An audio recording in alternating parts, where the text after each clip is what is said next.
Hi, Smith and Grezzy's Big Chat Brass is ringing in the new year with a festive celebration of music, camaraderie and some exciting New Year's resolutions.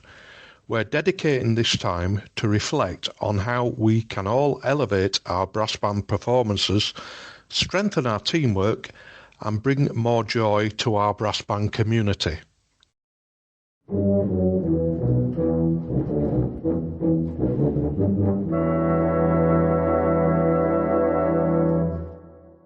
And to help us with these Christmas wishes and New Year's resolutions for 2025, we're delighted to welcome Andrew Baker and Andi Cook.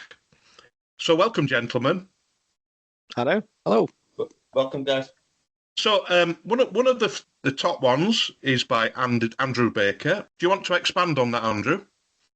Yeah, one of the ones that sort of occurred to me, and this isn't, I can't claim this to be an original idea because I think this happens in Norway, and I'm sure somebody will correct me if I'm wrong about this, but it would be lovely to see every one of our top section bands adopt another band.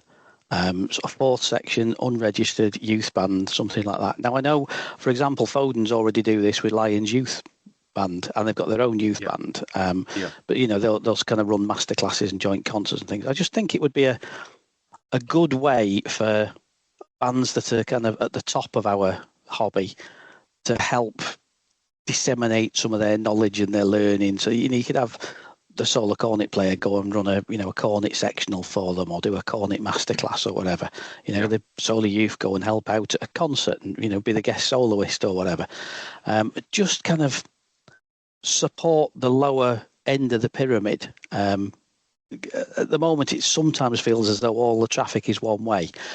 So the kind of bottom end of the banding pyramid is where players kind of learn their craft and develop, and then they move on to the top section and kind of leave that behind. It'd be nice if some of the traffic was a bit two-way sometimes. There is a few good examples kicking about, Andrew. Obviously, Black Diet with Yorkshire Youth, which is a great little project that there's been going quite a long time now. But that is bandsmen, bands ladies, bands persons coming together from all different bands. What you're saying is a literal going linked to one band. Yeah, just adopt another band. So just pick a four section or an unregistered band in your area, and I mean not forever, but maybe for a year. No. Just say, look, we'll be your partners for the next year. We'll maybe do a joint concert at the end of the year to kind of celebrate what we've learned and just help them out. I think. Yeah, I think like you alluded, Foden's have got their youth umbrella. And they've got their own Foden's youth band as well, which they run, but they're quite involved with the Lions youth band. Where they'll go along and, I don't know the details of it, but I assume that Mark will pop along and help out with the cornets, and Gary will pop along and help along with the youths and baritones and that kind of thing. I mean, going back to my experience as a younger band, I mean, I came up through YBS Junior Brass. Now we were what used to be Hammond Hawley B Band when YBS got first involved with the whole organisation. So there was us, there was YBS Concert Brass in the middle, and then there was YBS Top Band that obviously Simon was in. But one of the things that we got quite good at was once a year we'd get invited in to do a joint rehearsal with YBS Concert Brass. I mean, we never got in with YBS Top Band, obviously, because they were far too busy. But for us as all like first started out players and unregistered players and that sort of thing, just to go in and sit and do a rehearsal and run a load of stuff that we knew, and like I'm sat between, they were section 2, section 1 in those days or something like that, sat between players like that, you learn so much. And more than that, it's always a good, fun experience because you start to realise that all of these players who are at all these levels above you, they're just people. And most of them are actually quite sound. So the sort of the fear factor of going up against people like that, it goes away. And it was a universally positive thing for me. I took nothing but good things away from that kind of thing. So even if it's just a joint rehearsal, even if you don't do the concert or something like that, just sitting in with a band like that, because you raise your game and you learn stuff. It's great for in the formative years for players. Corey do that. Corey will have a sit-in day. I think they've got one advertised for early in the new year where they get kids under 18, sort of grade 5 to 8 from local youth bands to come and sit in with a rehearsal with them. And I mean, I think that's all it is. So they might do a quick kind of performance for the mums and dads at the end, but I think they just basically get them to come along, sit in a rehearsal, experience what that kind of level of performance is about. I will just pull up on one thing Andy said, which is that they didn't do it with the YBS senior band because they didn't have the time because they were too busy. I'm not having that. No, you're right. I'm not having that. You're right. A few of us used to, try and get it so we were helping out, but it was never pushed through. I've got to say though, it wasn't as important in them days. We'd not hit crisis point with bringing players through. I'm not defending it because I was pro going and helping. Have you ever had any experiences, Sandy?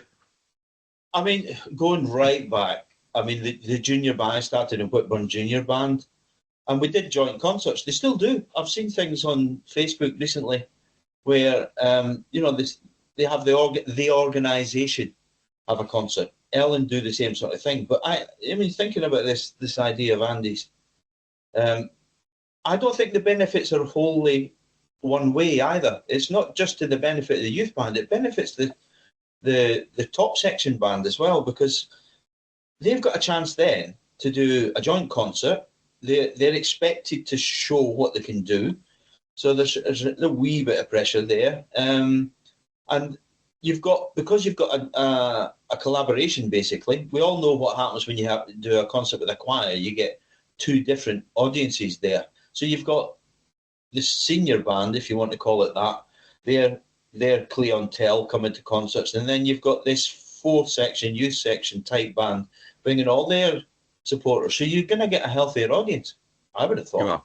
Yeah. I would just point out that we've talked about a lot of bands that are kind of examples of best practice that have already got youth bands, like Ellen, like Foden's, like the Whitburn organisation, and we can name a few others.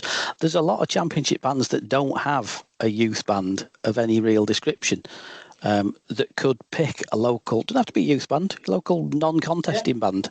Yeah. And just, say, look, we'll do a couple of rehearsals a year with you. We'll send a couple of our principals along to help your sections out a couple of times a year. At the end of the year, we'll do a joint concert.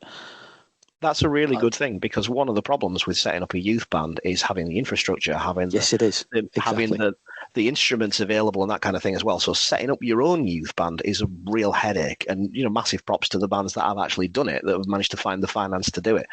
But it's much cheaper, it's much more economical, and it's much easier to do for a top section band to actually go out to a band that already exists and say, okay, we'll take you under your wing a bit. It's certainly a lot more feasible.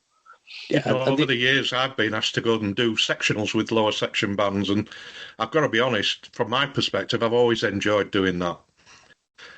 Yeah. Also, I think the thing about you is practice at organising concerts as well for everybody, because everybody has to be more self-sufficient these days. We were lucky in the bands we played with. We got engagements coming in from all over the place, and we would just accept them or not accept them. But nowadays, I think you've got to generate your own. And if a top section band is looking to do one or even two concerts a year with another local band, then there's all sorts of benefits. Keeps the band regularly out and playing. I mean, that was one of the complaints I used to get when I was a real youngster at Whitburn Band. Alec Melville, the principal cornet player, said, why don't we just get out into the local academy school hall once a month? Play, do it for nothing. You don't have contacts. Everybody's got contacts in local school. Do it for nothing. He says it's better than playing in front of an audience than it is just sat in the band room for another night. So that sort of thing. Getting bands that maybe don't have that many engagements, and we know how hard it is now, to get something else organised. It benefits youth bands. I can't think of anything negative to say about this one. I think it's a great idea. I do. I think more bands should take it up. So do you think that should be a good resolution for 2025? I think it's, absolutely. I can't see anything negative in it.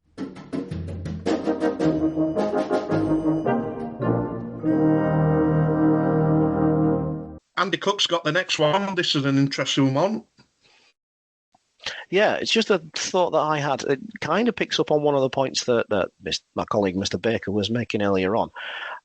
Everyone has something that they would like to change about the registry. And I think we're all aware that the registry has to change if it's to keep up to, if it's to continue to serve a purpose. I mean, the fact that Capital have introduced a rule where third section and fourth section bands can borrow players, it's kind of a necessity that sort of thing was going to happen, because we're seeing bands of that level going on stage with incomplete outfits. What I'd like to see, and again, it's picking up on the youth banding thing, is that if you're, say, under the age of 16, maybe under the age of 18 or something like that, you register as normal and you get a registry card, but you're effectively immune from transferring and borrowing rules. So as long as you don't put the band that you're playing for over the top of the number of players that they're allowed to field and that kind of thing, you don't break the contest regulations, you can play wherever you want, you can play for whoever you want, anytime you like, just to get young players out there and get the experience.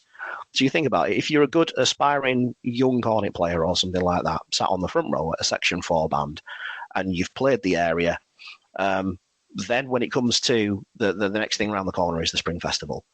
Well, the way the rules are at the moment, you'd have to transfer.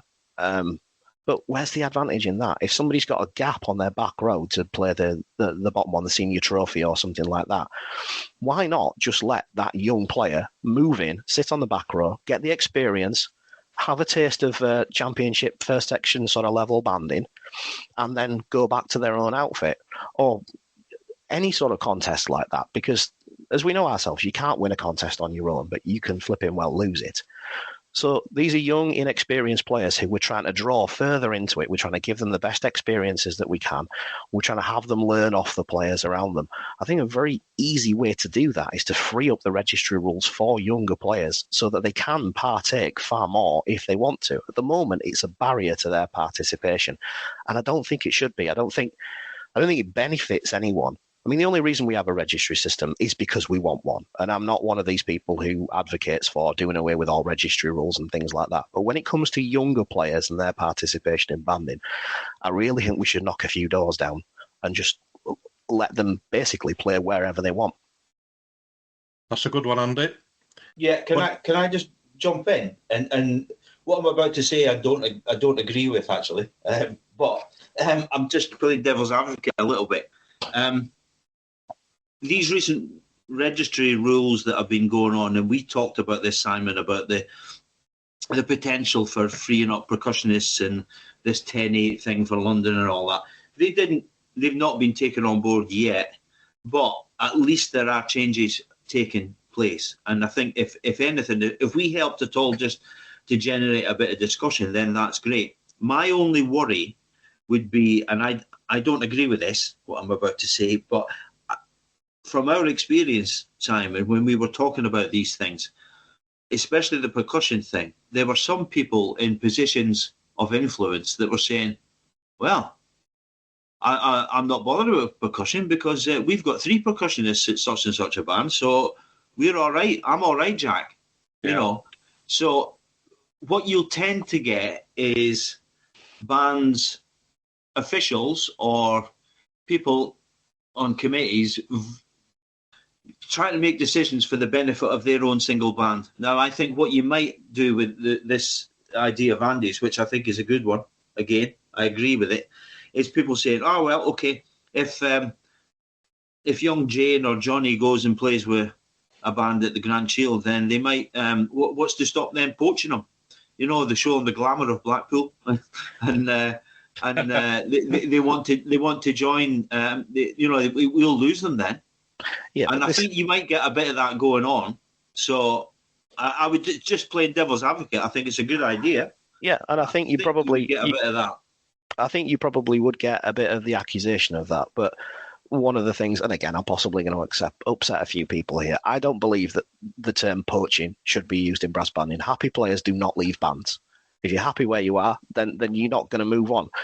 The whole point is that if somebody has an opportunity to help out, well, this will actually stop them poaching the player, because if you choose to use that term, because the whole point is they can go and play wherever they want. They can go back and play with their own band.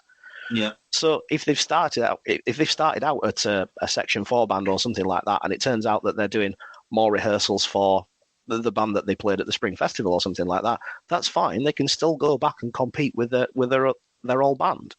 So it's sort of the thinking behind that was that it would maybe allay some of those concerns. I get what you're saying about, the I'm all right, Jack thing. And I have a bit of experience as that as well. There's the band that I helped out recently. We tried to do something for younger players to come in, and there was a youth band that specifically told their players not to go to it because it was run by some other band.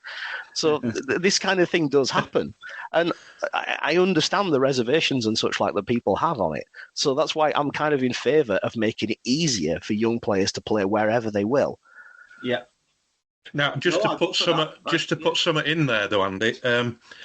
I know this was true of myself and probably Sandy. At 16, we were playing in top banding. Yeah. What would happen then? You think there's got to be some cut-off somewhere? How do you mean a cut-off? You mean if you're already in the top band? Yeah. I think it should be from first section down, really. I think that. Are you with me? Yeah, but it starts to get really complicated, that, didn't you? I know. I mean, if Andy said 16 years of age and under, that's what you're saying, Andy, isn't it? Yeah. I mean, that's the thing. He quite rightly says one player don't win a contest. No, I think you just have to have an age limit. Otherwise, you start getting too bloody complicated. Yeah, as soon as you hit like the point where you can be studying for A levels, you can be going to music college and things like that, then maybe there's a question that potentially it's a bit unfair. But that's why I said 16 and under, because it's like these are school kids. Yeah. I mean, I'll chip in on that. I didn't play at the level that you guys played at, but when I was 16, I'd have played at the opening of an envelope. If somebody said, "Will you come and play at whatever?" I'd turn up with my cornet. I just wanted to play places. Yeah. So yeah, I mean, I think this is a good idea. I mean, I have unpopular opinions on registration anyway, because I think it's stopping participation in banding rather than encouraging it now. Mm-hmm. I don't think there's any point in it, but that's a different discussion for another day. It's a long one, but I think that certainly from my experience, when I was 16, I was playing in all sorts of things. And I just, if somebody said to me, "There's a rehearsal on Thursday night," and I were free, I'd have turned up because I just enjoyed playing. Yeah. Yeah. No, I think it's a good. It's a good one, that, Andy. That could be looked at.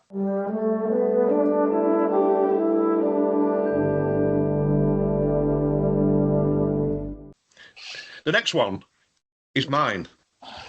It's a real bugbear of mine that contest organisers don't issue what I used to term as bandsman's tickets. You go to all these halls, and we were at the area last year, Sandy, weren't we? Yeah. And then we sat in the top. Now, there was quite a few people up there, but it wasn't full. And that's where they used to put the bandsman's tickets. And they could have made that full. And I feel that if these tickets are given out, it gives more of an opportunity for players to listen to other bands and perhaps learn. Yeah. I think it's a missed opportunity, basically. I think it is. I mean, for specifically, one of the issues that you're going to have is the venue. I mean, I know that with the Yorkshire area at the moment, it seats something like 200 people less than St George's Hall does. So since they moved to Huddersfield Town Hall now, that's why up in the Gods, they opened that up. And I think it's only half the band get bandsman's tickets or something like that. But I think it's because there's physically not enough space for them to fit in there. But I'd totally echo the point. When I was a younger player, I used to go and sit in the Gods at St George's Hall when it was up there, and you could get in with a bandsman's ticket and listen to the entire championship section. And it's aspirational because you hear bands and you think, "My God, that sounds amazing. I want to sound like that." Yeah, it's a good idea. I mean, just getting people in listening. I remember, again, moved from the junior band and went on to the senior band as a 14-year-old. And then we went to London, and we were desperate to go in and listen to the big name bands. And you were like wowed by this, and it encourages you to practice and blah, blah, blah. Yeah, I think it's a good idea. I mean, I don't know why don't they give them out these days? Is it because they want to sell hoping that they'll sell them. Yeah. But they don't sell them. But they don't. They just go to the pub. But yeah, they do.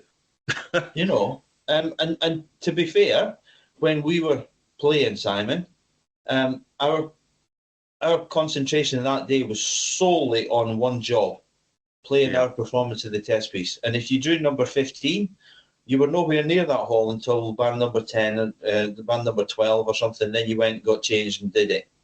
Afterwards, that's up to you. But we were always told not to go and listen. Yeah, I'm going to say that might be the other way around, actually, from what you're saying. That they don't give them out because banders don't go and listen. Yeah. So that they give out 28, 30 tickets to each one of 20 bands in the section. What's that? That's my maths is 600 tickets. Yeah. And they might find that 50 of them get used. Yeah. Okay. Yeah. And I suspect that's one of the reasons they don't give them out anymore, is because they just, I remember when I was contesting when I started, everybody in the band got a bandsman's ticket. Yeah. Without fail for almost every contest you went to. I mean, when I started, North Wales bands used to play in Blackpool. You lads will probably remember, Point of Ayr and North, that we used to play in the top section against Fodens and Fairies. Yeah. And I remember exactly the same experience as you, Sandy. I went in listening after we'd played. We played early on. I went in, and the first band on were Fodens with Howard Snell conducting. I can't remember what the test piece was, but I mean, you remember Howard Snell never used to move much. He wasn't a demonstrative conductor. No. So he just kind of flicked his baton a little bit, and this incredible noise came out of this fantastic band, and it blew me away. And I wouldn't have paid to go in because I think I was 14. I didn't have two pennies to rub together, but having got a bandsman's ticket, I got that experience that kind of got me hooked for life. So there's a lot to be said for them, but banders have got to use them. Yeah, I think you use them or lose them kind of thing. I think that there are some contests out there that still do it. If you go to the Spring Festival, if you're there as a bander, they give you a wristband, and that gives you access to all of the contests throughout the day as well. I think the Northwest area do it as well, because I think that's the same wristband system. Right. I'm not sure, because again, the same thing as you just said. Our whole thing was, I never go and listen to bands before I've played. It's sort of a thing, because it sort of puts doubt into my mind. I've done it a couple of times, and just for my own personal reasons, if I go and listen to other bands play the same piece that I'm playing or something like that, it messes with my head a bit, so I don't do it.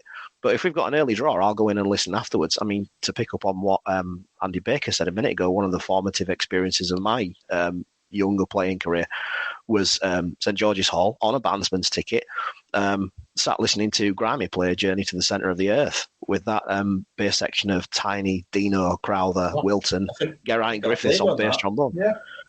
Yeah, and just the bit at the end with the elephants and just the noise that came out of that bass section. For me as a bass player, I was like, I want to sound like that. So it's a real sort of formative memory in my life. So yeah, they do have enormous value if we can get banders to use them.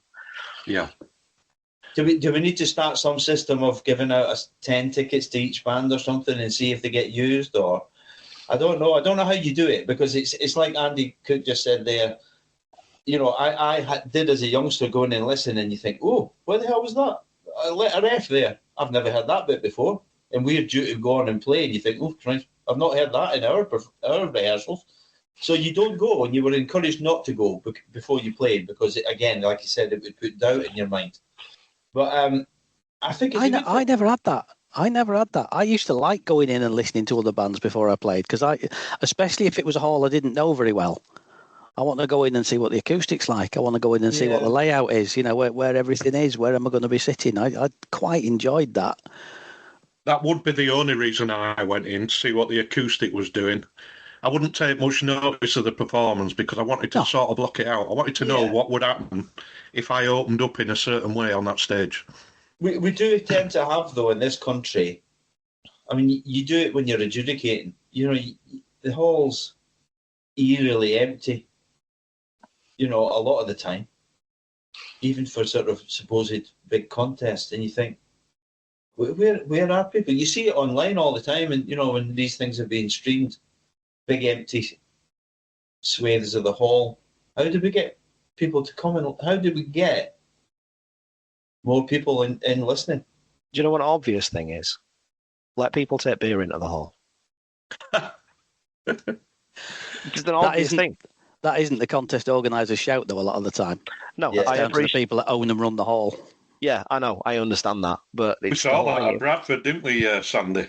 We did, up in the And a God. certain well-known person falling over all over the place. Yeah, who shall remain nameless. Yeah. Going you don't out want after that. every couple of bands and then coming back in with a pint in each hand for himself. Yeah. It is worth pointing out at this juncture, actually, is that some of the reports that Ewan gets every year now of bad behaviour at area contests. Yes, that is true. If you start saying to people, right, you can go in the hall with some ale after you've played, but your rival bands are on stage, I'm not sure I'd be on board with that. I mean, do I want a bunch of people who've played band number one and have been in the bar for 2.5 hours coming in listening to me? I'm not sure I do. Yeah, good point. Well, I've got to agree with that. Yeah. Okay, the next one, Sandy, is you. Right. Okay. More real professional musicians to be used as adjudicators. So, Please. I'm just thinking. I mean, this is just. I wrote down a little list an hour ago, top of my head. Ian Bousfield. These by no means exhaustive or favourites list. It was just people that come into my head, and some of these might not want to do it. That's another thing. Ian Bousfield, Alison Balsam, Chris Parks, Eric Crease, Tracy Redfern, Martin Winter, Katie Jones, Martin Brabbins, John Wilson. That's as far as I got. Phil Cobb. Phil Cobb, yeah. I mean, and I think there would be people up in arms about it straight away. And the usual crap you get is, what do some of these know about brass bands, right? What do some of these people know about brass bands, right? Sages, Chris Parks, what does he know about brass bands? Well, he's a professional musician, right? He plays with the John Wilson Orchestra, plays in Sweden. He's played with the various orchestras in Britain. There are more than this. Ian Bousfield, for God's sake, was the principal trombone at the Vienna Philharmonic, right? And he played at Yorkshire Imps. What more do you want? He is a world-class musician, right? We need to be using these people. I think there would be some people balking at it, and I think the people that would be balking at it the noisiest ones would be the ones that are liable to be missing out on adjudication jobs. But you think about some of the professional brass musicians out there. I mean, you mentioned Ian Bousfield playing at Imps.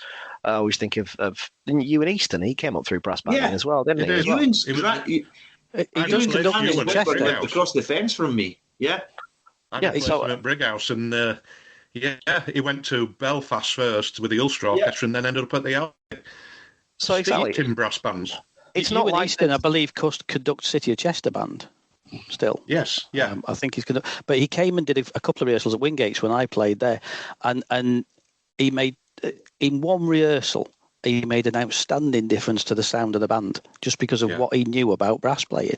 Yeah, it just was a great superb. bloke. And there's one other counter argument I'd make to that thing about, what do they know about brass banding? There's a couple of people I'd cite as examples. One is a clarinet player whose only involvement in banding was military bands until 1976 when Black Dyke phoned him up. I know you're going to say Peter Parks. Peter Parks. Yeah. Right. Yeah. And the other is a guy who went to Slowett in the 60s, and before that was an organist, and that's Roy Newsom. Exactly. Yeah. Exactly. Yeah, I know. I would like to see it because I think we're in a bit of a rut, and I think there is a concerted attempt at the moment to try and say that only certain people with certain credentials are fit to judge.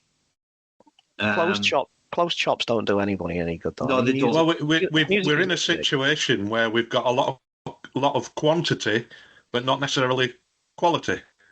Yeah, absolutely agree. And I would love to hear what Alison Balsam thought. I saw something, I think I might have mentioned this before.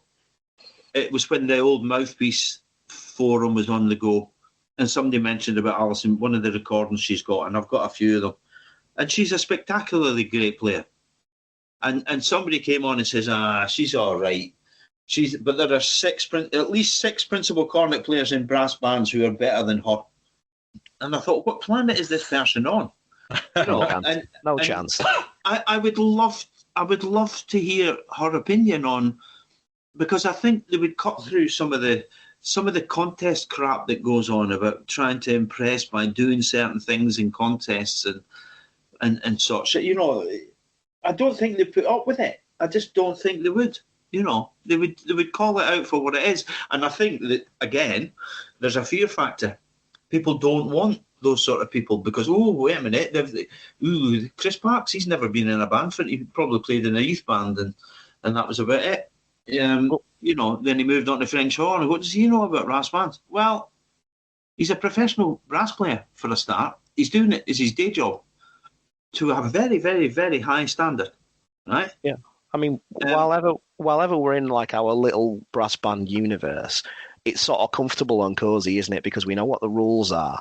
But it's insular. It cuts us off from other areas, and that's why other types of music are leaving us behind and things. Some of the best things have been the best things that brass banding have done have been by branching out and trying to get in touch with people from other worlds. So probably we need that for adjudication. I mean, we've already talked about we need it for composition, for writing and things, people who don't necessarily write for bands.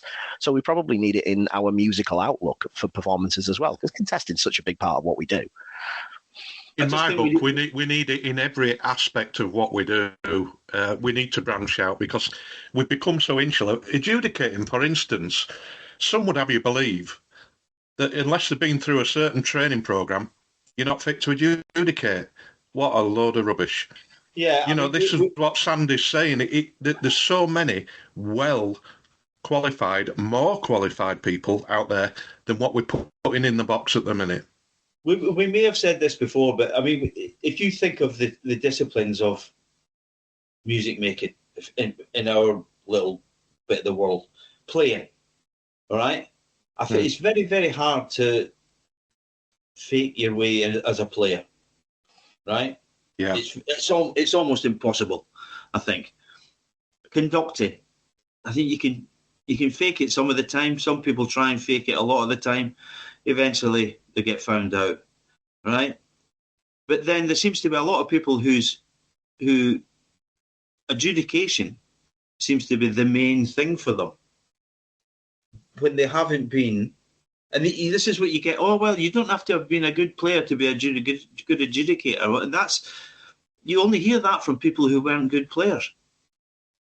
Correct. Come on, let's call a spade a spade. And I think that there is this sort of mystique trying to be built up around it. I think that's right. Would you rather be judged by, somebody who wasn't a decent player or Wynton Marsalis? Yeah, I think whose opinion would you value more? There seems to be this idea. Or somebody who's, There does seem to be this idea that the ensemble and intonation and phrasing are some sort of mysterious dark art that only banders understand. Yeah, and exactly. I'll tell you now that if you pulled the principal horn out of the Vienna Philharmonic and said to him, "Go and listen to them bands and tell me which one's the best," I don't think he'd struggle. No, they wouldn't. I don't think he'd have. In fact, I think I'd go further. I think if you pulled the principal clarinet out of the Vienna Philharmonic and said, because the principles of breath control and phrasing and playing loud and soft are pretty much the same. Or if you've got a singer. Yeah, exactly. What you might get in these instances is some people say, "Oh well, okay, if we're going to have 3 judges, we can have one from the orchestral world." But we need some banders in there to really, make sure they don't. To make sure they don't miss the things that we always look for, And that's what you would get. No, but come on, I'm playing devil's advocate, right? True. But that's what you would get. You would get people saying that. Oh, only we know the mystique of it all. I think that's where your problems would come. I think those that shouted loudest against it are the ones that probably got the most to lose, or are the most unsteady about their abilities. But there we go. I just think it would be far, far more interesting and might get us out of a rut in certain ways of playing and certain ways of writing as well. People, I agree. Just basically, we're going down a narrower and narrower field with what we think is spectacularly exciting or brilliant, I agree. And I don't think there's ever anything to be lost by opening ourselves up to new musical experiences and ideas that we may not have considered. Anyway, that was me take on that. I just think we need it. I'd love to see John Wilson in the box for a decent contest, or Chris Parks, or Eric Crease, or Ian Bousfield, or Katie Jones, or. I'll tell you one of the problems that we have with adjudication that this would solve, and I know some of our movement's kind of most respected adjudicators, and I've got a lot of time for them. I think they're fine musicians. One of the things that this would solve is this thing of the perception of fairness through, being associated with previous bands or wanting to be associated with it. So this idea that all the adjudicators are current conductors and vice versa. So potentially somebody who's adjudicating a band that wins a competition in June might then get booked to take them to the area the following March. Mm-hmm. That's not a great look. No. And I'm not saying that there's anything funny going on at all. I don't think for one second that there is. But it doesn't look great. It looks insular and closed, and it looks like it's, you scratch my back and I'll scratch yours. And that wouldn't happen if you were bringing in this principal owner of the Vienna Philharmonic or Ian Bousfield or Alison Balsam, because they couldn't care less about getting work with such and such a band at the area next year because they've got 19 solo gigs in, Sydney Opera House. Yeah. I would love to hear how a musician of the skill and talent of Alison Balsam, what she thought about how bands play. I would just really love to hear and value her opinion. Absolutely. It's that simple. I don't know why, and maybe this has happened and I just don't know about it. I don't know why nobody has rung up Gareth Small and asked him to come and conduct. Because he's got a huge history in the brass band movement. He was principal cornet of the National Youth Band of Wales. Yeah. His dad was in fact, his dad was one of the founders of the National Youth Band of Wales, and founded Payne Clouds Brass and ran it, and South Glamorgan Youth Band and all the rest of it. He's got brass banding in his blood, but he's got an outstanding career now as principal trumpeter of the Halley. He's soloist all over the world. He's played with some incredible people. Done some incredible stuff in the world of music. Why is nobody ringing him up and saying, come and do a concert with us, come and take us to this contest? Maybe they are and he's not interested, but... Bands need to understand that there isn't a secret magic money tree, and banding has to pay its own way. Because I think for a long time in brass banding, there sort of was a secret magic money tree. When I started, there was a lot more money sloshing around in banding. There was a lot more sponsorship. Almost every contest had some form of sponsorship. An awful lot of contests that I went to when I started banding, you knew by the sponsor's name. So Pilkington's in St Helens, Burtonwood in Widnes, and sort of a bit before my time, but the Tetley's contests that used to take place, and the Rothman's Brass in Concert and all them sort of things. And then there were the bands that had generous sponsorship packages, and Iswo were involved, putting money into supporting the mine workers contest, paying for colliery bands, paying for band clubs, miners' welfare clubs that were kind of the heart of the community where a band would rehearse. And an awful lot of that money has now gone. Butlins isn't running anymore. Pontins went bust.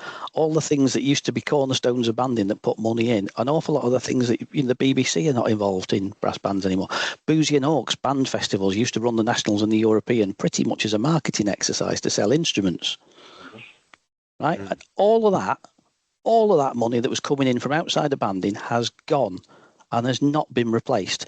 And yet I still see on Facebook on a regular basis, people will pop up and say things like, I remember when the fourth section was in the Albert Hall in the year 2000. Why can't we do that again?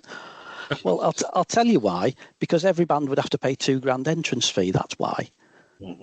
And if you want to do that, if every fourth section band in the country wants to play in the Albert Hall, they can do. But they need to chip in together and pay £2,500 a band and book the hall for the day, and they can play in there till their heart's content. Yeah, and it's a really, really good point as well. I hear it a lot from all sorts. I thought the band was paying for that. There is no such thing as the band's money. Yeah, there is the money that, in our case, there's the money that we bring in as engagements. There's the money that we pay as subscriptions and such like. But we need to find different ways to get revenue in, ways to make ourselves appealing. And the one that will upset people is we need to be able to put our hand in our own pocket and pay for things. I mean, as Andy said, as Andy says, the costs involved in running the Albert Hall and things like that, they're enormous. And there's the times that the organisers have been walking out there 30 grand in the red. I mean, but the same things come back all the time. One of my big bugbears is that test pieces are too expensive. Test pieces aren't expensive. Test pieces are cheap. If you work it out, it's 120 quid for a test piece or something like that. With a 28-member band, that's £4.30 each. All right, you can't get a pint for that. Mm-hmm. And if anybody wind band music's way more expensive. Oh yeah, loads more. Yes, it is. I've just been looking at music for my wind band this weekend, and I've been looking at sort of Philip Spark pieces, 3 or 4 minutes long, 90 quid, 110 quid, 120 quid. Yeah. But this is the thing: if you factor in anybody who says that they're expensive, I'd invite any of them to try and write, typeset, engrave, playtest, edit, and publish a piece themselves. Work out how many hours they've dropped into it, and work out at the end of it how much they've earned per hour from selling it 100, 120 quid a time. And you top that. The other thing that comes back all the time, they're full of mistakes. Well, of course they're full of mistakes, because it used to be that they would go through a typesetter, they'd go through proofreading, then they'd go to a publisher. Most of the publishers that we have left, because we pay so little for our music now, most of the publishers we have are one-man bands, and people are having to mark their own homework. So that's naturally why that kind of thing happens. So if you're unhappy about paying 120 quid for a test piece or something like that, just take a minute, take a step back and realise how cheap that is for what you're actually getting. And if there's a few accidentals that are the wrong way up and things like that in it, then so be it. The reality is, as Andy says, we need to put our hand in our own pocket if we're going to keep our bands going, because ultimately we don't have a God-given right to exist. The only thing that'll keep us on, if we as banders are the ones that take responsibility for moving ourselves on and funding our pastimes. Yeah, nobody says this about golf or cycling or angling, which are also ones where you need to, you need some kit and you need a club to be part of, really. I mean, you can go cycling on your own, but a lot of people, go and join a cycling club or a golf club or whatever. Nobody then says, well, why have I got to pay? Why can't I be a member of the golf club for nothing? And why can't you give me a set of clubs to play on? And it's just because historically it's been a working class pastime and the money came from somewhere else. We think it still is, and it's not. And we need to get our heads around that, I think. I was 40-year-old when I owned my first instrument. So really, for them 40 years, well, less, when I was starting, I'd always had an instrument provided. And if it were broken, I'd say, can you fix it? I think some of this is led also by, and you've seen this more and more in the last 20, 25 years, is students thinking that they're going to earn a living out of it, especially with the likes of Deppin and things like that. In one of the stints of the Grimy Wagon, we used to get people in Deps, and they couldn't read a bar of soap, parpling in March of the Cobblers and Danny Boy and all this stuff. And then the guy, one of the secretary would come to me afterwards as they're packing away the stage and saying, that lad on E-flat bass, he wants 80 quid for this. I says, you mean him that came in spare in March of the Cobblers? Tell him he can get 30 quid and send him on his way. But this idea that there's a living to be made out of brass bands, No, not anymore. I just think that's some of it is that way, and you see it in the way that people attend things. People pretending to be pro players and missing for Oompa gigs and all this sort of thing.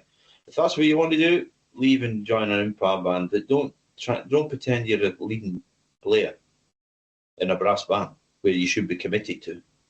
There's a bit of that going on. But it's like, the thing about the magic money tree, Andy's right. It's not there anymore. We need a dose of realism.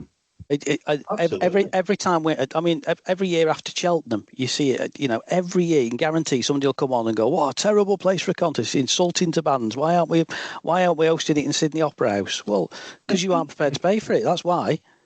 If you want it in a nice concert hall, you can have it in a nice concert hall, but the bands are going to pay £1,000 each entry fee. It's that simple.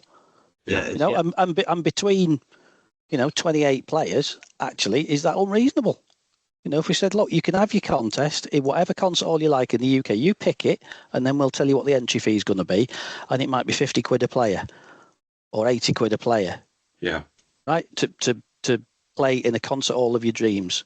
Are you interested? I can't pay 50 quid a player because that's my beer money after we've drawn number 4. That's it. Yeah. Everybody's got money to go and get pie-eyed afterwards. Yeah, exactly. They haven't got 2 quid subs to pay towards keeping the band going.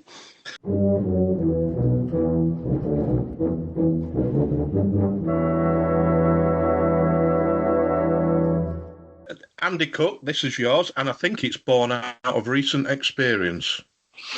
Yeah, it's so a couple of weeks ago, myself and Monroe Band went up to the Scottish Open in Perth, and congratulations, by the way. Excuse me, which you won, by the way? I wasn't going to mention that, but yeah. It was a great experience for that. Yeah, it's a super hall to play up in Perth. Yeah, it's a great contest, and it's a brilliant one to take part in, whether you win or lose. But that wasn't the point that I wanted to make. The point I wanted to make was that we went up there the night before. Like, there were a couple of English bands, there was an American band involved in it, so obviously we've got 5 hours drive in order to get up there, that kind of thing. Yeah. We're rehearsing the next morning about 10 o'clock in the morning, and the snow starts to fall. And it's the big, heavy, wet flakes of snow. And before you know it, Perth is just slush from wall to wall, and there's cars parked in every corner because they're sliding around all over the place. Now, we're fine because we've only got 10 minutes hike through all these filthy conditions to get to the Opera House. Sorry, to get to Perth Concert Hall. But the Scottish bands, ironically, despite being local ones, they're the ones that are struggling to get through. And like the M90 got shut because of a car crash, and people got stuck in that, and all kinds of things as well. And honestly, I've never seen a set of contest organisers as well organised and as pragmatic and sensible as the SPBA were, because it's like, right, we're going to have to move the contest back. Let's get everybody together. Let's just have a chat and get all the band representatives in and say, okay, we're going to do this, that kind of thing. And credit to the bands as well, the spirit of it all, that it was done in. It was like, oh, okay, we've got to fit in with you. We'll get you in registry as soon as you come in, because, rather than waiting and putting you through your dressing room register, we'll register you as soon as we can. So that way, if someone's coming in late, they've just got to sign in, they can go on stage. We'll get as many bands on stage as we possibly can. There was a band, I think, in front of us or something like that. 2 of their percussionists were in a car stuck on the M90, and the police have closed it. There's no way they're getting through. So one of our percussionists says, well, I've not rehearsed with you, but I know the piece you're playing. So, ask the organisers, will they let me play? I don't know if that put them over the borrowing limit. To tell you the truth, I don't care, because it just gave an opportunity for them to get on stage as well. Later on in the afternoon, because there's been all of this chaos with trying to get all the bands signed and everything like that, there's something about paperwork. Maybe somebody's signed in the wrong place. Maybe somebody's not signed in at all, or something like that. You didn't get anybody quoting chapter and verse, section 27, paragraph 4 says this. No, just some phone calls went out to contest secretaries. Can you just come back to the hall and clear this up for us? And yeah, no problems at all. Nobody got disqualified. Everything got sorted. Everything's fine. And honestly, it was such a great display of how to run a contest under very, very difficult circumstances. Now, we don't give contest organisers enough credit. Far too often, as you say, we object to it and say, oh, it's really badly run and things like that. But they're all volunteers. They all do it because they want to. So we don't, as banding as a whole, we don't give our contest organisers enough credit. But so when it's done really, really well, like it was up in Perth, under really difficult circumstances, and the fact that they got 16 bands on stage throughout that and got the contest, it was almost back on time by the time it finished. I thought it was brilliant. So my wish is that every contest could be conducted in that spirit, with the way that the bands were, with the way that the volunteers were, and everyone working together just to make sure that it's a really good contest and we get as many people across the stage as we can. That sounds great. It's a good, it's a good G up for Saba. Sandy, we know Carrie, don't we? And her team. They really are superb people. Absolutely brilliant. They kept everybody updated about everything that was going on. All the time it was like, no, sorry, we don't know anymore, but, we'll get you into a dressing room and things like that. No, they were just brilliant throughout the whole day. And it's, in other words, really great to see. It's just, they're looking for solutions, not problems. 100%, yeah. And it was great. Absolutely it. Absolutely, yeah. And that is the trouble with a lot of where you get controversies with contests, it tends to be that somebody's looking to pick a fight. Yeah. I love the idea that the whole point of that day was to get 16 bands there playing their piece that they'd worked on. Exactly. And as long as if a bit of paperwork wasn't done, it wasn't the end of the world as long as nobody took the piss, and that should be how what you get is going back to that point about when we're talking about percussionists and trying to deregulate percussionists and all this, and I'm all right, Jack, sort of thing. That's normally what happens in these instances.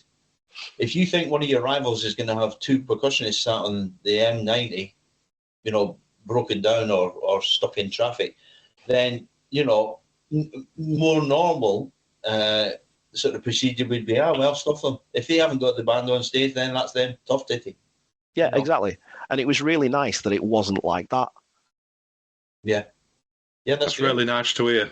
So I will say it's my experience that percussionists aren't like that. No, percussionists are a bit of a union because they've all got to do that thing of going around. One of them's setting up while the other one's taking down after a performance, and they all kind of know each other. And because most bands are a bit short of percussionists, most percussionists in an area have played for the other bands. It's slightly less of a kind of daggers drawn thing than I think some of the other sections might have been. They are definitely a club. What I want to know is, Andy, was the result right? Do you know what? I didn't listen to any. I didn't listen to any other bands, so I can't possibly comment. And were the adjudications up to standard? Well, again, I'm not an adjudicator, so I can't say. I was happy with the result. I was happy with the outcome. And good, well done. Did you get a bandsman's ticket? Yes, believe it or not. Oh, well done, Saba. I'm just going to say we didn't win best bases though, so credit to Camborne for winning that. Good job, guys. Oh.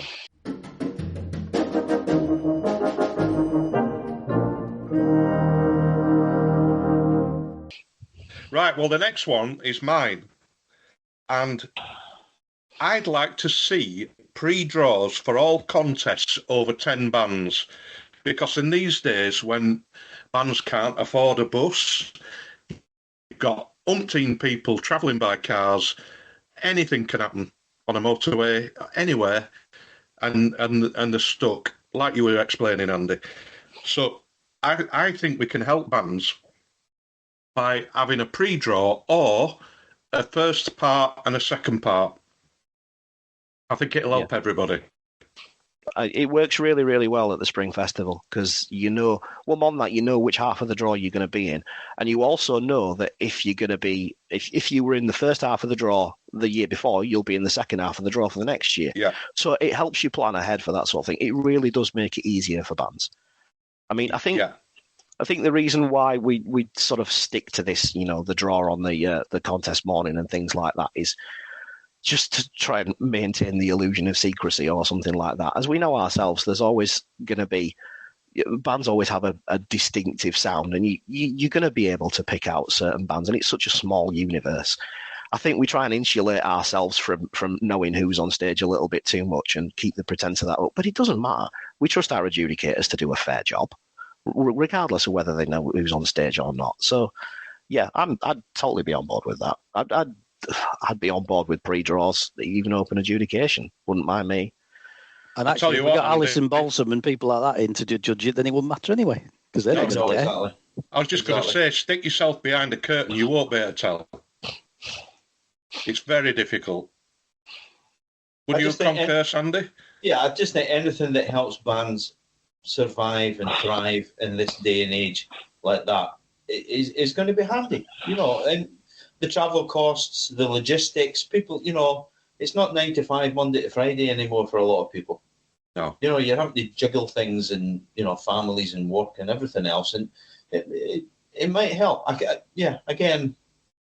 It's the distrust, isn't it? Again, it goes back to this, I'm all right, Jack. What's in it for us? All that sort of thing. And it's breaking through that. Things have got to keep changing a wee bit like that to try and break that down. But I can't think of things. I'm trying to think now about anywhere I've judged that has had them and hasn't, I don't think it matters. I mean, I deliberately go out of my way not to read lists of competitors for any contest I'm judging. Yeah. I'm not interested at all, because the first thing you do is you see mates that are playing, or mates that are conducting, or bands that you think, oh, they're one of the favourites for this one, you know, and you start looking. Well, I don't, but you hear stories of people saying, oh, I wonder if this is such and such a band. You know, this kiss of death, that. So Yeah. I think pre-draws, nah, no problem.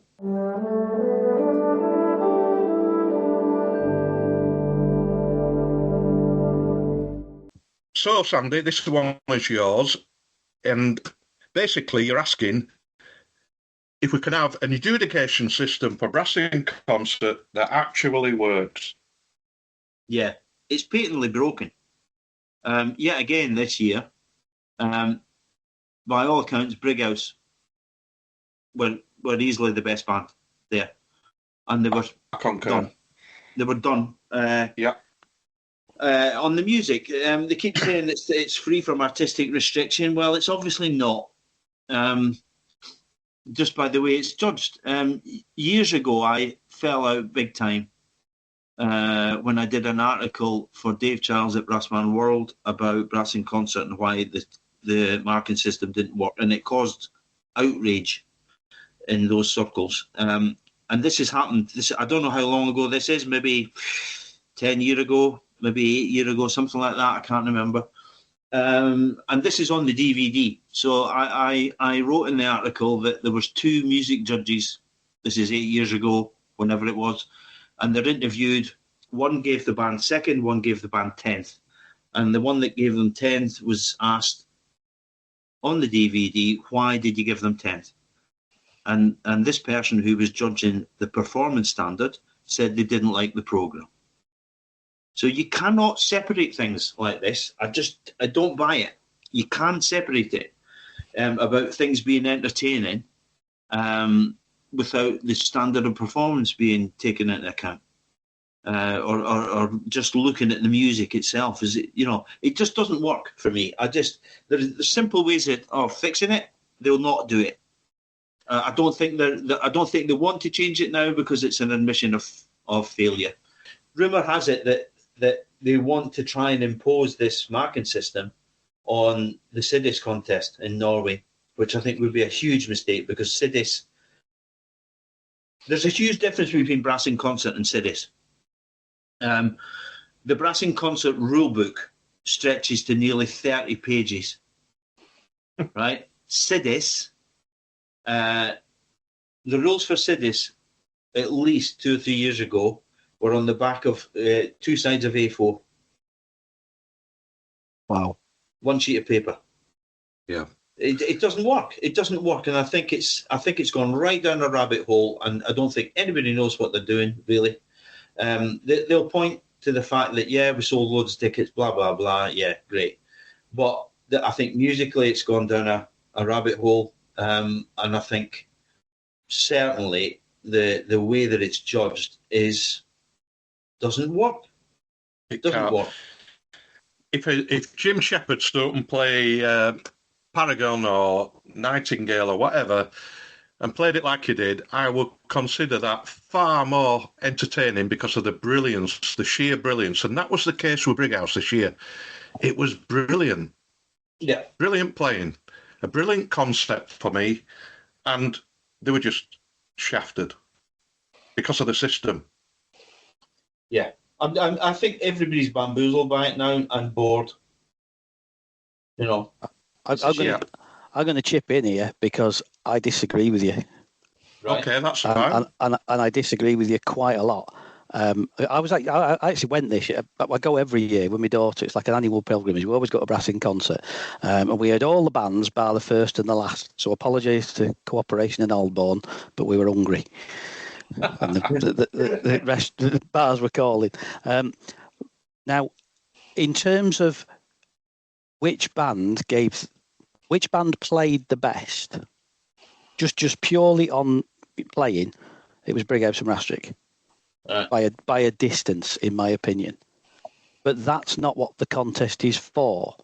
If that's all the contest is for, we might as well just all play fraternity and just have a contest like the Open or the European.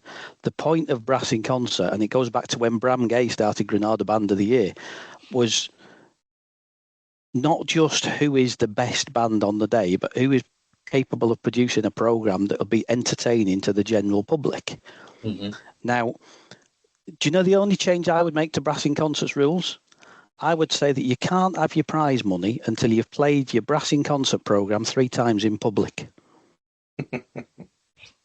Right? Yeah, that's Right. Okay. So it's all very well having a program that you tailor for Brass in Concert, and you say, right, we're going to do that. You know, we've designed it for Brass in Concert, and we've got all this audio visual shit and all the rest of it. Unless you've done it 3 times in public, it's not a concert designed to appeal to the general public. It's a concert designed to appeal to banders, right? And at the minute, I think the Brass in Concert rules are set up slightly to deter people from doing that. And I think that's a good thing. I think they should lean into that and say, look, fine, if you want to, because basically what Brighouse did, for people who didn't see it, Brighouse basically played their European Championship test piece with a bit of a kind of a Spanish fanfare thing tacked on the front. I can't remember exactly what it was, but the theme was Zorro, right? And it was great. I really enjoyed it. But I'm a brass band nerd. I'm not Joe Soap in the street that's going to go along to a concert. I don't see them playing that in Huddersfield Town Hall as one of their mass band concerts. I might be wrong. I might stand to be corrected. I hope I am. I don't think they'll play that in a public concert again this year. I also don't think Carlton Main will play their programme, which was that Snow Queen thing with the music by Jack Capstaff and all the narration and all the rest of it. I don't think they'll do that in public again this year. I might see Croningen do their programme, which was, again, one kind of through composed piece about the South Atlantic and Antarctica and so on. They might do that in public because Norwegian brass band concerts are different to British ones. Mm-hmm. But this idea that Brass in Concert is purely to find the band that plays the best, I think is erroneous.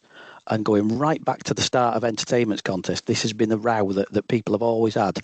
That you know, the results come out and, oh, well, such and such a band was better than them. Well, it might have been. But in the opinion of the judges, they played a programme that appeals less to the man in the street that's going to go to a brass band concert. And that was the whole point of them.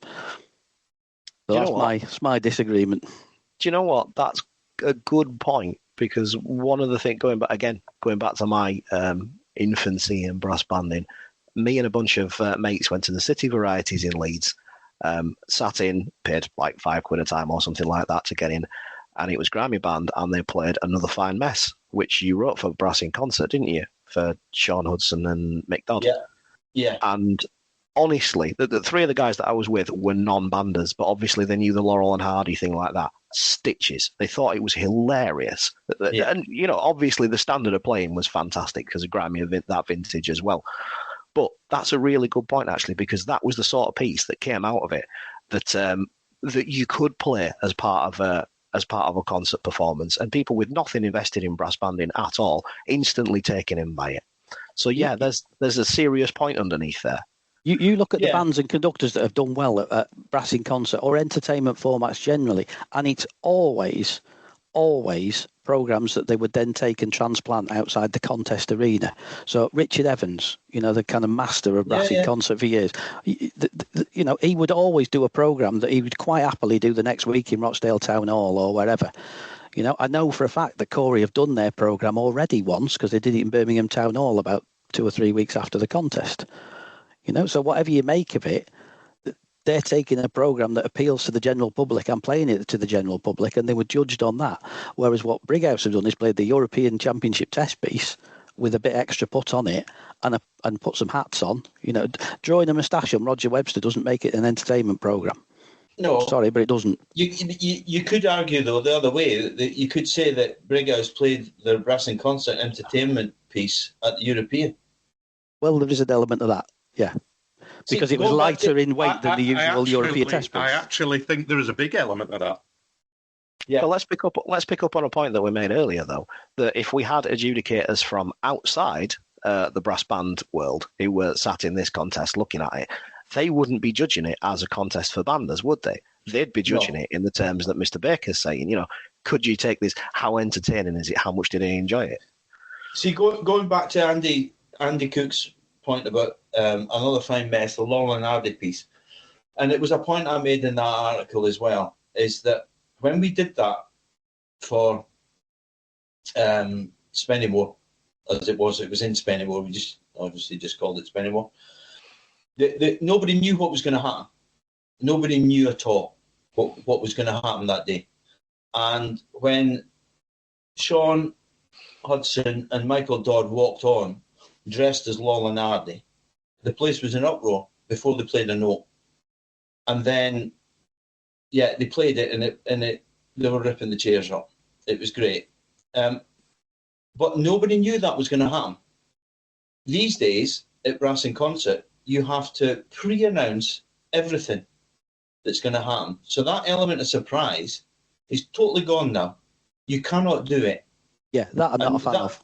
I don't like this idea that everybody's giving these sort of concept programs out, weeks in advance, and guess what we're playing, and then we'll tell you exactly what we're doing before. Where's the element of surprise, which is part of the entertainment? The other time that it couldn't happen now is when Grimy at Warrington, at the arena in Warrington, played when Psycho started with Lucerne Song. When Mr. Howarth organised that programme, and they had no conductor except David James at the very end. And then the year after that, Stephen Mead came on with Desford. You were playing, Simon, weren't you? I was, yeah. And he played Anything You Can Do, I Can Do Better, We Can Do Better, which was Howard's arrangement. Now, if that had been written in the programme, all that element of surprise, and I have both of those contests, every band, right? All of that element of surprise would have been taken away, as it would have been for Another Fine Mess. So to say it's free from artistic restriction is garbage for me. I don't see the need for all this signposting. Everything is so bloody obvious now. Oh. And it used to be far more sophisticated. There's two people there he's talking, the two most sophisticated people ever in Elgar Howard Snell, right? And what would he just do now? I think it needs a total rethink. The whole thing. Because of the adjudication system. I mean, we are talking about the adjudication system. Because of the way it's set out, bands are now doing what I would class as one notch up from a school band programme. A lot of them, the most successful ones, are doing that. And then I'm on Facebook today and I'm looking, and there's people saying, why do the BBC not understand what a flugel is? Why is the BBC not using brass bands more? Well, I'll tell you why. Because they look at stuff like that and they laugh at us. Yeah, probably. It's action research one step up. That's all it is. Well, that comes on to one of my points later. So, and that's because of the adjudication system, Sandy. They're putting everything in a box that they've got to go with, and then you're getting. I just don't buy this idea. This is why it's going. I don't buy the idea that it's free from artistic restriction, which it says it is in the rules, and then anything but. I just don't think it is. I think there's an issue with Brass in Concert now that too many programs are dependent on the screen. Yeah, I think they should have at least 1 year where they say you can't have the screen and you can't have the. I mean, Carl Maines, for example, the idea I think was great, and I quite enjoyed some of Jack's music. I thought some of it had a lot to offer, but I couldn't hear a lot of it because of the narration. But I also couldn't hear the narration very clearly because of the music. So people are now putting these programs together that require a sound check, and you don't get a sound check. So why are you doing it? Yeah. So I think that there is an element. I mean, I really enjoyed Flower's program actually. The video game thing. I thought that was clever, and I liked Lucy's piece that opened it. But you couldn't do that piece in a general concert in a town hall somewhere where you haven't got a screen and you haven't got audio and all the rest of it. You can't play it.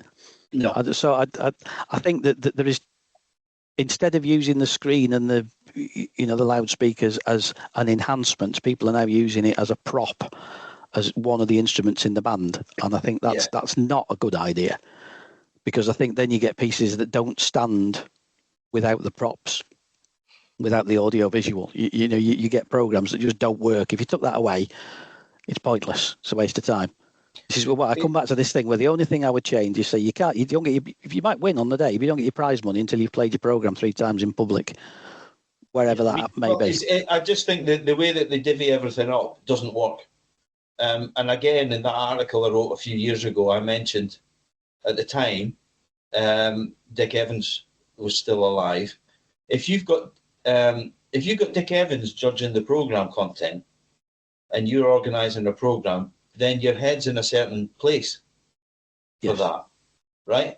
If then 3 weeks before the contest, Dick drops out because he's broke his leg, and Simon Dobson's judging the entertainment, would you do that? Because Simon has some brilliant ideas, but he's in a totally different area than where Dick is, right? So I think what you're doing is you're getting people trying to second guess what judges are after, and when they say it's free from artistic restriction, it's not. There's an easy way to fix it. There's a dead easy way to fix it. If you want all these judges, have them all judging everything in a oneer, and drop the bottom one and the top mark or something, and just simplify it. It's just every single year, it's a total car crash because something happens somewhere. There's always one skew. There's always something that skews the whole thing. I think there's an easier way to do it.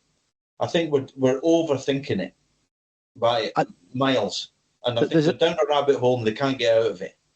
There's an element where I don't understand, particularly with entertainment contests, but also actually particularly with entertainment contests. I don't understand why they don't judge it like they do ice skating at the Olympics. Yeah. Right. So you have 4 judges doing technical merit, 4 judges doing artistic impression. You drop the outlier. You drop the lowest one or the highest, or the top and bottom ones or whatever, and average the rest.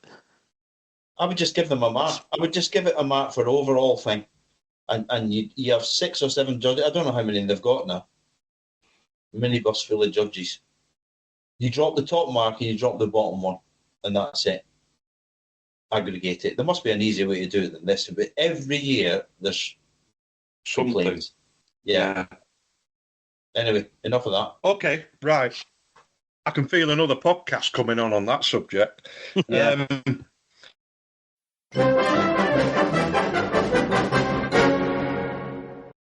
Andy, Andrew Baker. This is an interesting one. Every bander to commit to go to one concert by another band. Contests don't count. Yeah. I have lost track of the number of brass banders who've said to me, well, I don't like brass bands. I don't listen to other bands. I don't like brass band music. And you think, well, but you're expecting people to come and listen to you. Self-denial. Yeah. I don't know, because I've not been to Norway or Switzerland for concerts, right? But I'm fairly confident that this doesn't happen in other countries where they have banding, where, there's a concert by your local band down the road and somebody says, are you going? Well, no, because I don't like listening to brass band music. It's nuts. I don't get it. So if you just said, look, go to a concert, it doesn't matter. It can be Black Dyke in Symphony Hall, or it can be Scrogginsthorpe Pickleworks on a Thursday night in the church down the road, and it's £3 to get in and you get a free pie. I don't care. But just go to something. Go and listen to another band. You might get an idea. You might see them do something and think, actually, that's quite clever. I like that. Let's do that in our... But the point is, if everybody did it, all the bands in the country would have at least, 10 or 15, 20 more people at their concerts this year. Yeah. And, we're back to this thing of like you've said, Sandy, this kind of I'm all right, Jack thing with banding. My band's fine, so why do I need to support anybody else? Because in 10 years, your band might not be fine. You might be on your arse and you might need other people to help you out. That's why you do it now. So yeah. I would say to people, get along and support other bands in your area. You don't have to go every week. You don't have to make it a doing pilgrimage all the time, but just once a year, go and listen to another band somewhere, and your area doesn't count. Right, so you can't just say, "Well, I went and listened to some of the bands in my section of the area, and that's it. That's all the bands I'm going to listen." Because that is the only other bands that some people I know go and listen to. They'll go and listen to a couple of other bands in their section of the area, and that's it. They never listen to another brass band, never buy a CD, never listen to a podcast, never have bands on in the car because don't like listening to brass bands, don't like brass band music. Well, if you want people to come along and listen to your concerts, and because of the thing we've touched on about the money tree, it's more and more important the bands do get audiences at their concerts because it's the principal way of making money these days. Get along and support them. Get a crew along from your band. Go and have a curry, and then go along to your local fourth section band and have a listen to them and give them a cheer, and pat them on the back on the way out and say, "Well done, lads. I enjoyed that. Thanks very much." That's a good idea. Yeah, it's a great idea. It's a cracker. I'm going myself next week to a Christmas concert, so I'm in. That's a great idea, Andrew.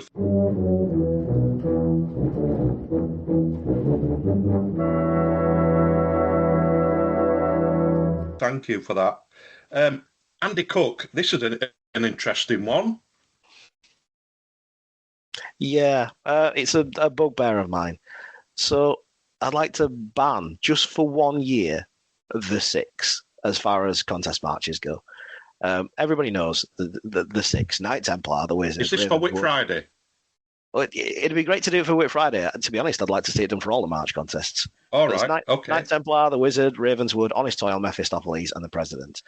Right. And it's become a self-fulfilling prophecy that you have to play one of those marches to win. I mean, you look at the amount of bands that go out on the Wizard every year, or Knight Templar every year, because Black Dyke play Knight Templar, so we've got to try and convince them that we're Black Dyke, and there's Leyland play the Wizard and Hepworth play the Wizard, and just loads and loads of bands. And the thing is, because it's become this self-fulfilling prophecy, I mean, the bands that do well on Whit Friday don't do well because they play those marches. They do well because they play exceptionally well. I mean, we all know full well that Black Dyke could go out there and play Slayburn and probably finish up in the prizes just because there's such a class about the way they sound. And I feel like when it comes to, because March contesting, March and Hymn Tune contesting is the meat and potatoes of brass band, and it's the real fundamentals of everything we do. But without being unkind, you do get lots of bands going out on these marches because they feel like they've got to and not actually playing them that well. And every time I say this, I get shot down by people for, my band can play Mephistopheles fine. Well, if you could, you'd be winning. This is the point about it. And I don't think you actually get any credit from an adjudicator at a march contest for trying to play a really hard march and just about getting from end to end of it. You've got to be able to do something better. And I think the bands that I've seen from lower sections, section 1, section 2, that kind of thing, that do well and maybe pull off a bit of a giant killing on Whit Friday, they do it by picking a march that they can play, that they can really find every little detail in, and they can engage a performance with and not just get from end to end. Quite apart from that, the other thing is there's loads of marches out there, good ones, that we just don't hear anymore at that level. I mean, Cossack, Black Knight, Captain, High Command, Rollaway Bet, Viva Birkinshaw, ORB, Senator, even things like Cimarron and Bramwin for maybe your Section 1 bands and things like that, you just don't hear them because everybody's playing Mephistopheles, everybody's playing the Wizard. And it just sort of defies me. I had Dave Taylor from Brass Band Results do some homework for me based upon the results that come up on Whit Friday. And the last Saddleworth Whit Friday contest he could find being won by something other than one of the six was in 1992. I know that over on Tameside, things are a little bit different because Mr. Baker will point out that he's won a couple of contests on Rollaway Bet, wasn't it? Or Viva Birkinshaw. That's the one, yeah. A lot of top A in Viva Birkinshaw. Great march. It's a great match. And Mephistopheles is rubbish. Can I just go on the record and say that Mephistopheles is a crap march, and I will die on that hill. We got 4th in it last year. I quite like it. But it's just, I feel like there's so many good marches out there that just nobody plays anymore. So I'd like to see those 6 just go away and everyone go to your library and try and find something better. Andy, correct me if I'm wrong. The Wizard, I remember going back years ago when we used to do Whit Friday with Dyke and Fairies and all that. The Wizard sort of materialised. It was Dick Evans, wasn't it? Yeah. Did he sort of rediscover it? So, and then all of a sudden... Everybody's at it. Yeah. I mean, one or two of the matches you mentioned in that alternative list, I think, they used to play them quite a fair bit, but obviously not now. But it is a bit like going back to the, you're on about a self-fulfilling thing because these matches always win, so we have to play them. It's a bit like, for me, some of these entertainment contest programs, they're just, like you said, Simon, it's action research, just a step up. But the trouble is, if everybody's playing that type of crap, no, that's not fair. That's not fair. Action research was a specific thing for kids with all the dressing up and all that, and I've got no problem with that at all. But if we're dumbing things down to that extent, and everybody's dumbing it down in the bigger entertainment contest, and they're still winning, then it's self-fulfilling because everybody thinks, well, what won last year? Well, this sort of programme. So, and it's the same with the marches for Whit Friday. They're looking at stuff that it's winning, and they're very, very loath to move away from those 6 marches because when you get 70, 80 bands on an evening, whichever village you want to name, are you really going to risk doing something else? Yeah, Andy makes a good point, though, which is that Fodens aren't winning every contest in Saddleworth because they're playing the president. They're winning because they're Fodens and they're bloody good. Exactly. Yeah, they could turn up and play Viva Birkinshaw and they would still win. I don't know why they don't. Yeah. Apart from it, the week of Whit Friday, it's easy just to pull out a match that everybody knows and top and tail it, and they'll still smash it. But they also know what works for them. There might be a fear factor there as well. If you're at Fodens and you're always playing the president, and are you really going to risk playing something else and then risk slipping through the net sort of thing? It's like football fans that won't change. Like football fans that won't change their underpants in case they stop winning. Yeah, I know a few banders like that. Yeah. But again, it's just another example of where we've painted ourselves into a corner because the brass band contest march is a great genre of music, and we've got reams and reams of them, and there's loads and loads of good stuff out there, and we're restricting ourselves desperately. You go to we could pull out. I mean, the one that I never hear, and I wish I would because I've done it on Whit Friday. Is Brilliant by Old Hume. Yeah, I don't know if anybody knows it, but what a cracking march that is. Yeah, I used to play that with Queensbury Music Centre when we did Whit Friday. Match. And I've one of the ones Andy mentioned, Black Knight, I've done on Whit Friday, and that's a great one for a lower section band because it's playable. It's not got 11 billion semiquavers in, and it's not full of top B's and C's and whatever. No, it's an interesting concept. I can't see that it would ever. I would like to see it. Yeah, I don't expect it to happen. No, it'd be very interesting to see what would happen if it did happen. Well, and it would be interesting to see what bands find in their libraries. Just go back and have a look through and think, oh, well, there's this one. And just think, I've not heard that before. There was one that came out a couple of years ago. There was some band were going around on it called Thundercloud.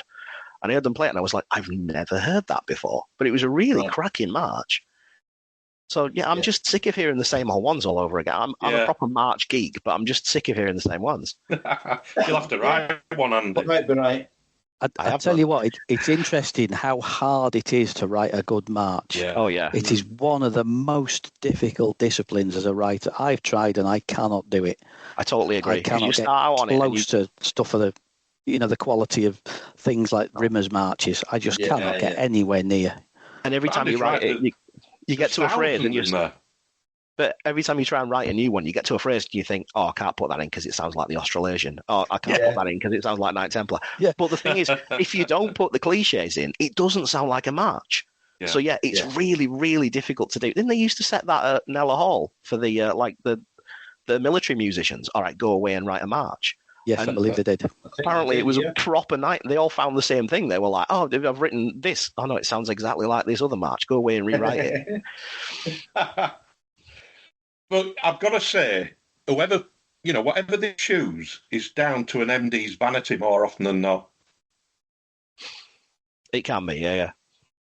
I'm not sure. I reckon there is not a fear factor, but yeah, I think some of the bands that are, if they're being successful on a certain march, I think they don't want to change it in case they get overlooked.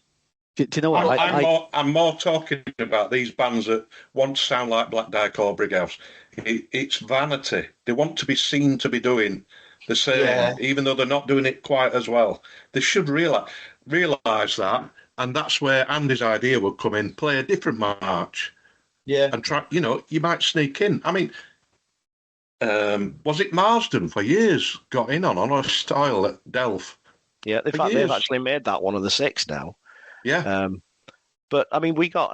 I took Slow It Band out one year, and we got 6th at Denshaw playing Bramwyn. And Hepworth was 7th, so that was a heck of a scalp to take on that. But it was a march we could play. We could find every last detail in it. And it's not easy. I mean, it might be considered a lower section march, but it's one of those that if you can take it out and absolutely pin it, it's a really engaging one. Absolutely. I know what you're saying about the sort of MD vanity, but I do think that there is a fear factor. You're absolutely right, because I took Northup this year, Whit Friday, and the choice of march was imposed on me. They said, we're doing the President, we're going out on the President, and I was like, oh, really? Are you, the President. What you're marching down on? Royal Trophy. Oh, it's like, nobody's going to think you're phones. They're just not. So do something else. No, we've done that for years. That's what we're going to do. So, really? All right, at least they were marching down to a proper march. Well, yeah, that's a whole other. That's another podcast, isn't it? Subject. That's We're opening a few cans of worms tonight, aren't we? I know. I do love marching down on a. I do love marching down on a. You want to do my next one, because that's a can of worms and all. Right, this is a belter.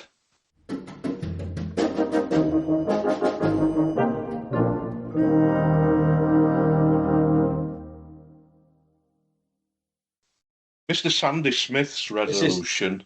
This is just a simple. Stop dressing up. Stop dressing up, for God's sake. It's boring.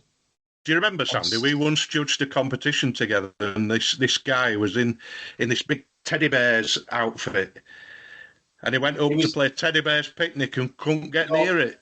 It was the bare necessities. He was dressed in a bear onesie, right? But and he was stood up, and the music stand was the same height as his head, right? And he never ventured out from behind it. And he had a bear onesie with the hood up, with the ears sticking up, and that was supposed to be. I'm just sick of it. I'm sorry. It's gone back to what is entertainment. Well, for me, and I will hold my hand up, right? Laurel and Hardy dressing up, right? When I don't know if you were at Fairies, Simon, you might have gone. We did the Nutcracker Suite thing when Jim Kahn, Mark Peacock, Jim Leggett, and who else? Who else? Who was the fourth one? Can't remember. God, Simon Stonehouse. Can't remember. No. Nutcrackers, Dance to the Sugar Plum Fairy. It lasted less than a minute, that piece, and there was uproar in both directions. Some folk thought it was great. It was a Jim Gourley thing, right? It lasted a minute. I think we won. I can't remember. I thought it were hilarious. And I had string vests and tutus, and that was it. It lasted a minute. Okay, so I've been involved, but this whole thing, again, to me, the whole thing is just degrading into what kids. I took Gawthorpe Youth Band to the school's proms I'll tell you when it was, the day that Freddie Mercury died, because it was on the radio all the way down to London that day, 91, I think. And we did Gangsters in Malls, and all the girls were dressed in flappers' dresses, and the guys, Ian Shires played top man, and the guys had the braces and the trilby hats with a white band on, and we played 12th Street Rag and Mood Indigo and all this stuff. And yeah, kids loved it. We're all dressing up. But now it's getting into bands, and it's just a lack of sophistication for me.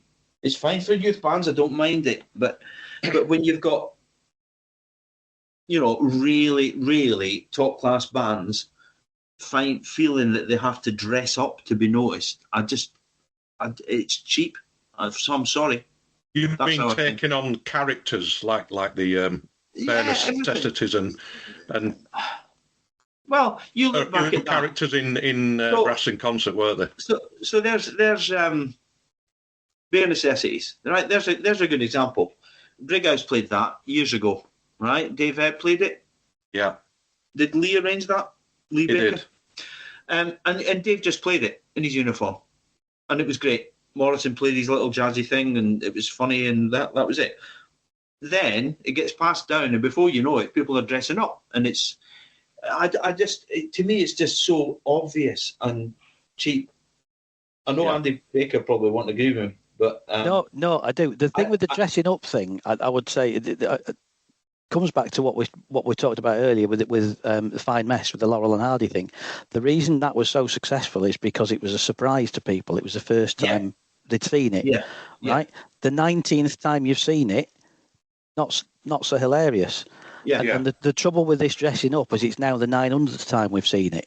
Yeah. Right, so the first couple of time bands did it, you went, oh yeah, because I mean, I certainly remember when I was a kid, we were quite po-faced about our banding. You turned up in your uniform and you sat down in your semicircle formation, you didn't move, and you were lucky if the band cracked a smile.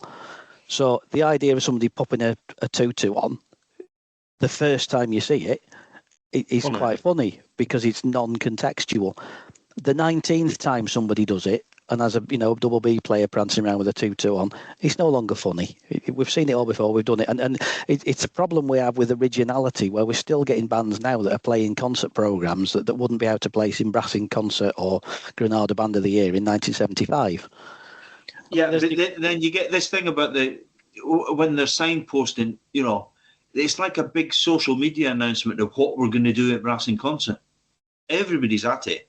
And, our theme is, I don't know, space. And you think, okay, you can almost guess what it's going to start with.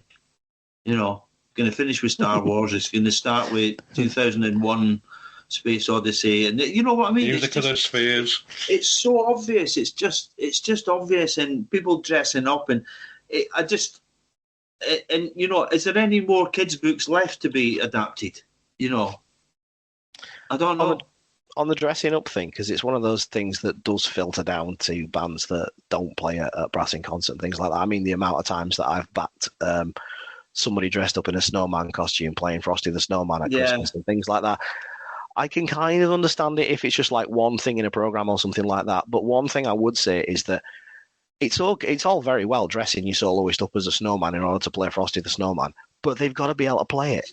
Yeah, it's just a case, and so often you'll find that somebody in I've seen it in entertainment contests, I've seen it in concerts and things like that.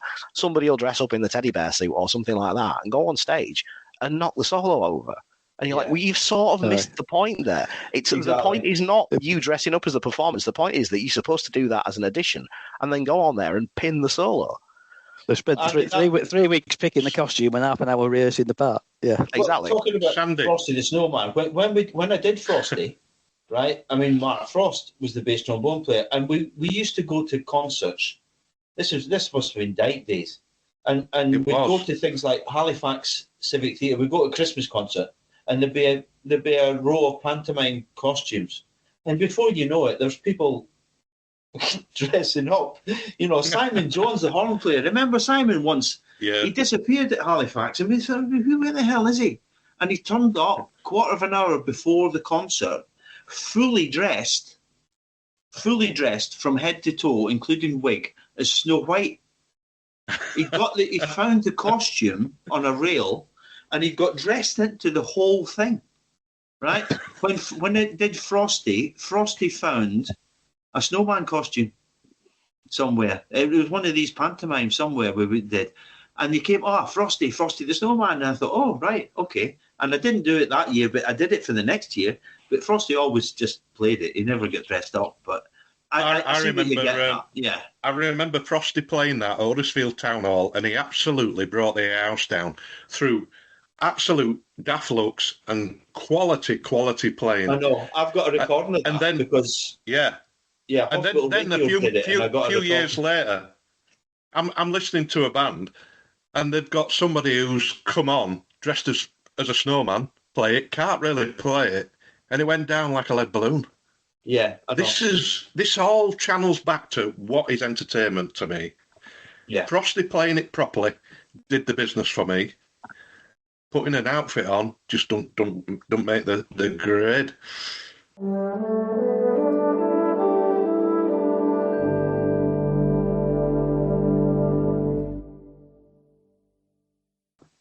Okay, we're on to the last one. Banding isn't all about contesting.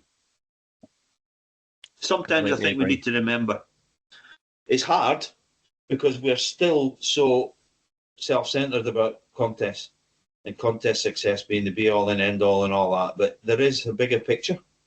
But it's hard. It's hard to break away from it. I understand that.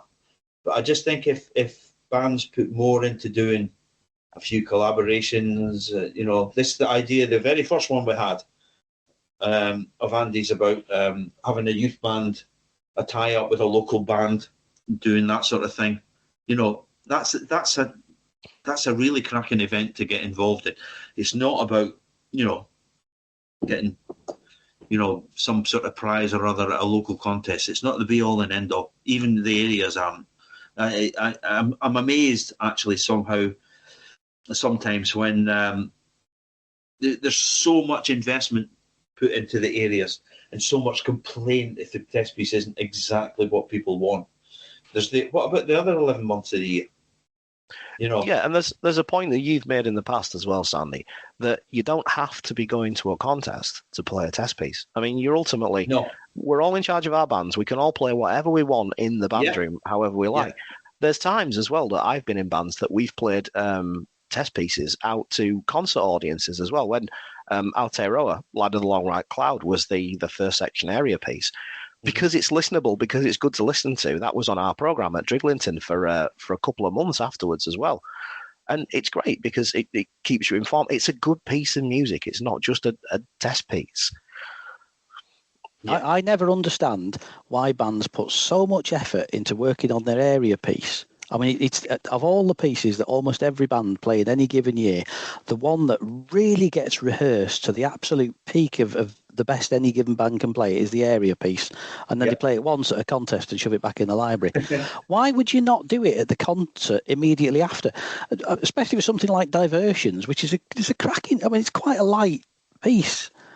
It's almost like a bit of brass band Mozart or something. Why would you not do it in a concert? I've had this discussion with people on social media, actually, where a few people have said, well, we've got to spend a fortune on this music and we're only going to play it once. And I sort of said, well, that's your own stupid fault for only playing it once. You should be doing it in concerts. Andrea's piece, the 4-section piece, why couldn't you could build a whole concert programme around that. You could have a concert programme around, mythology and fairy stories and whatever and stick that in as a sort of centrepiece. Yeah. But they don't, rehearse it to death. So it's the piece that they play best out of anything in any given year, and then it goes in the library. In the next concert, it's all stuff out the pads that they've not looked at for 6 weeks because they've been doing the area. But it's mental. I agree with you. It doesn't make any sense at all. Like a few years ago when Santal's Variations got picked for Section 4, that's a brilliant bit of music. It's a belter. More than that, because the theme is familiar. Everyone knows the finale from the organ concerto. It's one of them that you can, if you've spent the time rehearsing it for the area, you can play it out to an audience and they're like, oh, this is different, and they'll get on board with it. So, by all means, spend the time working on your contest pieces, but remember, they're not just contest pieces. I don't get this idea that, this area test piece, whatever it is, it's not good enough. We should be playing something like such and such. Well, play it. Choose it. Take it. It was strange, Simon, recently you sent me the list of pieces that were played at the Leicester contest. And most of them, 85%, are all standard proper Yeah. pieces. I think there was only one or two Yeah. that was out of the norm. Yeah. But if But it's bands not want to play some of it, anything at all, play it. Nobody's stopping you doing it. Only yourselves. And Yeah. if you want to run it, like the area piece, you're only just rehearse it for a month. Don't rehearse it for 3 months. and if you want to run it at a contest and you want to play something else at a contest, it's not like there's a shortage of own choice contests out No, there. exactly. There's 3-4 in the back half of the year anyway. Yeah. Mm. You know, I'd be willing to make a bet with everyone here. If you said, right, next year we're going to make the area contest own choice, or for the next 3 years we'll make the area contest own choice. What'll happen is, first year there'll be half a dozen, maybe 8 pieces, right, in each section. That'll be it. There won't be any outliers. No. The following year, everyone will look at what won, and they'll all play that. Exactly. This is what we're to be talking Like about. Whit Friday. 2 or 3 of these. Yeah, the same with the entertainment contest. Because that one, dressing up one, let's dress up. You know, that's self-perpetuating all the time. Yeah. You know, it isn't all about contests, because a lot of the best concerts throughout my playing career have always been collaborations. Yeah. I It's totally best agree with way, that. best way to get an audience. A few years ago, again, when I was at Driglington Band, we did a Brighouse Arts Festival, did a joint concert with a local folk musician called Roger Davis. Yeah, he's a great guy. And we did some of the first half, he did some of the first half, and then we had some arrangements that I'd done to fit band parts around his music and things like that. And we got a half folk audience, we got a half brass band audience. Everybody heard something they'd not heard before. Everyone had a great time, and we were all in the pub afterwards. It was a brilliant concert. Well, that was like the Tubular things we did bells. when I was at Brighouse with the Unthanks. Yeah. You know. Yeah. And same thing. We're packing them out. Most of them were folk, and we played 2 pieces, band pieces. One of them was The Girl I Left Behind Me. They were ripping the chairs up. That's for brilliant. The Girl I Left Behind Me, because they thought it was fantastic. This folk audience, they obviously knew the tune, and it was a little spectacularly good Langford arrangement of it, and it was great. You know, these people had never heard a decent band play that sort of thing. The one that brought the house down when we did the one with Roger Davis was we played Ruby Tuesday, the Catherall arrangement of that. We played that to start with. Again, the folkies absolutely loved it, because when it started out with all that heraldic fanfare and things like that, they didn't expect it to go into the Rolling Stones. They loved it. Yeah. I think that don't be so self-centered on contests. There's a huge world out there that we hardly scratch the surface of musically. Absolutely. You know, there we go. So we've about come to the end of this Christmas podcast. I'd like to thank Andrew and Andy very, very much. Thanks, Sandy, as well. So we'd like to wish all our listeners a happy Christmas and a very prosperous New Year. And I look forward to some successful banding in 2025. So for this year, we sign out, but we'll see you next year on Smith & Grezzy's Big Chat Brass. Thank you. Thank